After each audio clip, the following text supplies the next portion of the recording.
A sequência do Aranhaverso animado da Sony já está nos cinemas e com isso muitas dúvidas acabaram ficando em aberto. Quem já assistiu Spider-Man Across the Spider-Verse sabe que o longa ele não possui cenas pós-créditos. Em vez disso temos um final que não encerra a história por completo e faz conexão direta com a terceira parte do filme que já foi confirmada e se chamará Beyond the Spider-Verse. Mas para você que não entendeu nada do que acontece no terceiro ato de Homem-Aranha através do Aranhaverso, se é que o terceiro ato existe dentro desse filme, fica tranquilo porque nesse vídeo de hoje eu vou te explicar tudo direitinho. Então aproveita e já deixa o seu like e se inscreve aqui no canal se por acaso essa for sua primeira vez aqui. Eu sou Eric Brelais e vamos juntos para mais um vídeo.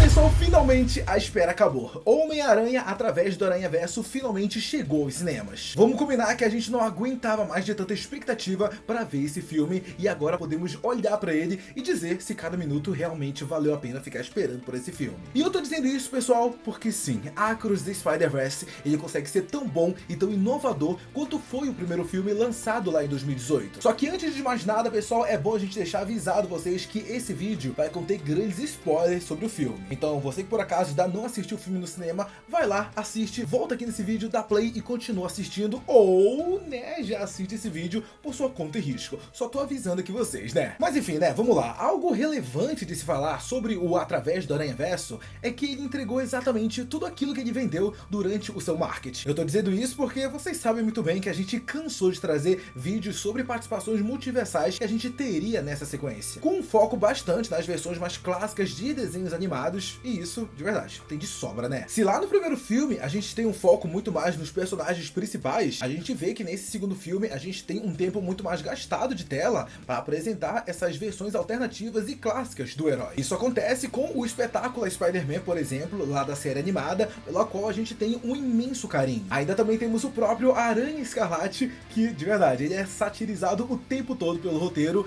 mas de um jeito que agrada a gente, sabe? E isso sem falar de todas aquelas versões que aparecem espalhadas na tela que fazem você ficar procurando toda hora uma versão alternativa nova do Miranha. É sério, pessoal, a vontade que dá de pegar um controle e ficar pausando cena por cena só pra descobrir todos os Homens-Aranhas que existem lá, de verdade, ela é muito grande, sério. Só que, além dos personagens animados que a gente tem em tela, a Across the Spider-Verse consegue ir muito mais além, trazendo até mesmo participações em live action. Pois é, pessoal, é isso mesmo que vocês ouviram. Personagens em carne e osso aparecem interagindo com animações. Eu já até tinha trazido essa informação aqui no canal, em especial sobre a Senhora Shen, lá do universo do Venom da Sony. Ela aparece quando o vilão do filme, que realmente é o The-Spot, ele começa a desenvolver seus poderes de visitar outras realidades. É até interessante essa cena porque acaba mostrando que a Senhora Shen, ela já tá um tanto quanto acostumada com as bizarrices que acabam entrando dentro da loja dela, né? E o The-Spot, de verdade, acaba nem assustando ela. Mas eu, sinceramente, eu confesso que eu senti falta de mais ousadia da Sony nessa parte. Afinal, se é pra mostrar o universo do Ed Brock,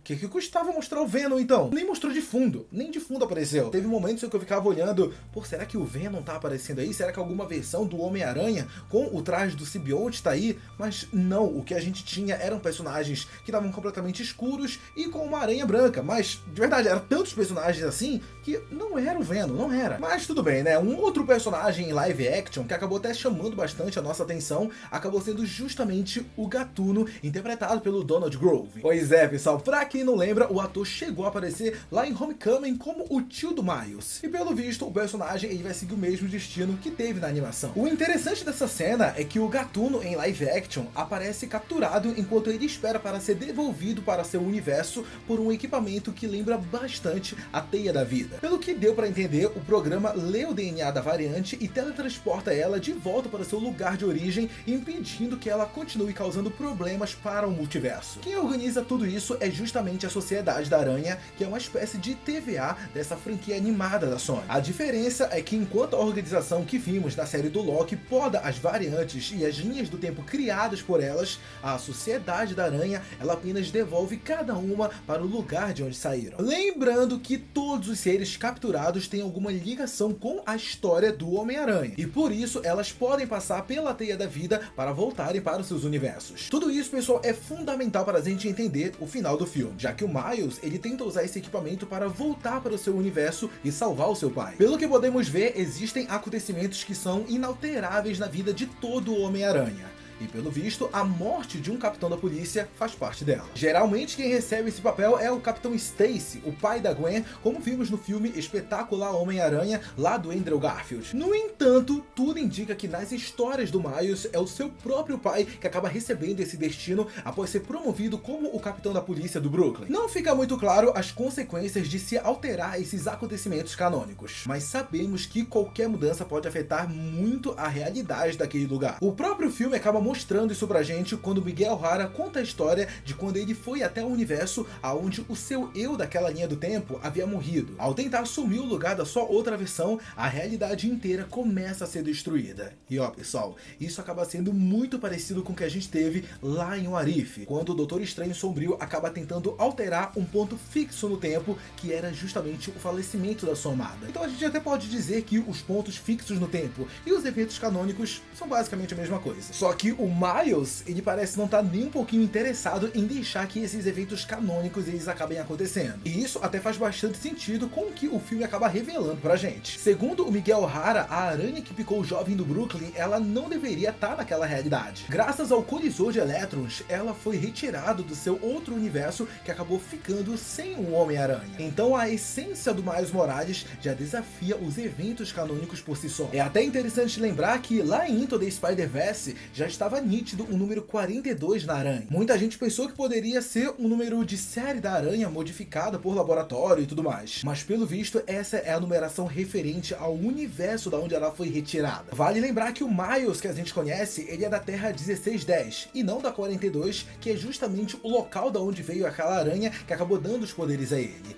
E isso, pessoal, é fundamental para a gente entender o encerramento de Across the Spider-Verse. Após conseguir despistar a sociedade da aranha, o Miles Morales acaba ficando invisível e programa uma máquina para devolver ele para seu universo. Entretanto, não tinha como equipamento jogar ele lá para a Terra 1610, já que seu DNA era da mesma aranha vindo da Terra 42. Então sim, o Miles acaba indo para a linha do tempo que não possui um Homem-Aranha. E é sério, pessoal, toda essa cena, ela é muito bem construída, né? Até porque ao mesmo tempo a gente vê a Gwen usando o relógio multiversal para ir até a realidade verdadeira do Miles para ir tentar ajudar ele. Esse momento acaba lembrando até um pouco o encerramento lá da série do Loki, aonde o Deus da Trapaça acaba sendo jogado para uma sede da AVT totalmente diferente e só percebe isso lá na cena final. A mesma coisa acontece com o Miles Morales, que acaba interagindo com a sua mãe e seu próprio tio, que deveria estar morto. Enquanto ele descobre aos poucos que aquele não era o seu universo, o ápice da cena acaba quando o jovem acaba sendo capturado pelo Gatuno, só que não seu tio. Naquela linha do tempo, o próprio Miles Morales acabou assumindo o posto do vilão após perder o seu pai, Jeff. Então, quando a sua versão com poderes do Homem-Aranha pede para que ele solte ele para salvar sim o seu pai, o Miles Morales maligno acaba se recusando. Afinal, não faz sentido ele ajudar a salvar o seu pai de uma outra realidade. Enquanto isso, a gente acaba vendo a Spider-Gwen se reunir novamente com a equipe Aranha que foi formada lá no primeiro filme, com a inclusão, é claro, de novas versões que a gente acabou conhecendo durante Across the Spider-Verse. Então teremos a própria Gwen, Penny Carter, o Spider-Noir, o Peter B. Parker se juntando ao Spider-Punk, o Homem-Aranha indiano e a Spider-Bite. Juntos eles vão ir atrás de tentar salvar o Miles Morales. E o encerramento desse filme, pessoal, nada mais é que um gigantesco gancho para a sequência que chegará aos cinemas em março do ano que vem. E sinceramente, esse talvez seja o único ponto negativo de Across the Spider-Verse. Como a história ficou longa demais, os produtores acabaram resolvendo dividi-la em duas partes. Só que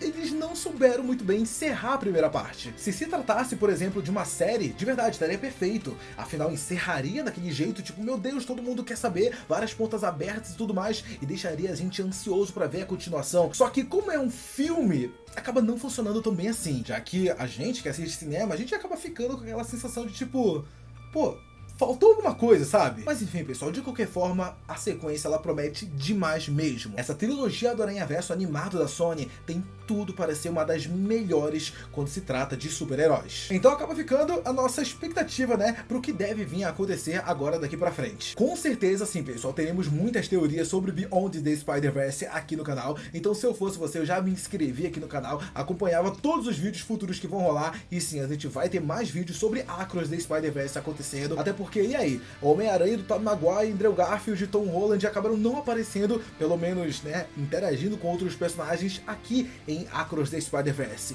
Mas e Beyond the Spider-Verse? Será que eles vão aparecer? Pois é, né, pelo visto vamos lá novamente, né, novamente para vários e vários vídeos e teorias, insiders falando que vão aparecer. Vamos lá de novo, né, pessoal? Fazer o quê? Ó, pessoal, quero muito que vocês estejam comigo nessa, então se inscrevam aqui no canal. E até mais importante que tudo isso, deixa o seu like, porque isso mostra que você gostou desse vídeo e o YouTube vai ficar mandando mais pra você. Muito obrigado de verdade a você que acompanhou esse vídeo até aqui. Não sai dele antes de deixar seu like e se inscrever no canal. Um beijo, um abraço e até a próxima. Tchau!